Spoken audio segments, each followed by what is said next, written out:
বিয়েটাকে easy করে দিয়েছেন। নবীজি তার মেয়েকে বিয়ে দিবেন। ফাতিমা রাদিয়াল্লাহু তাআলার বিয়ের সময় আমার নবীজি বললেন, কে আছো আমার মেয়েকে বিয়ে করবা?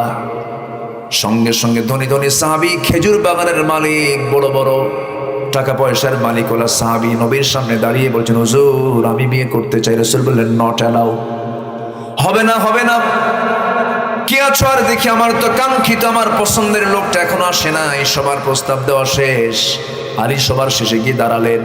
রাসূল বলছেন, আলী কি জন্য আসছো বলো? হুজুর কি জন্য আসছে নিজেও জানি না। বিয়ে করবা নাকি আমার মেয়েকে? হুজুর দিলে করা যায়। রাসূল বললেন, আমার মেয়েকে বিয়ে করবা, কি আছে তোমার বলো তো? হুজুর কিচ্ছু নাই, বাড়ি তো নাই আমার।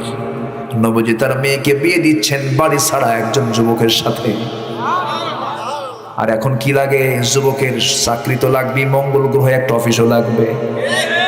কোন গ্রহে? আমেরিকার সিটিজেনশিপ থাকতে হবে, লন্ডনে 3টা বাড়ি থাকতে হবে, মদের বোতলের দোকান থাকতে হবে।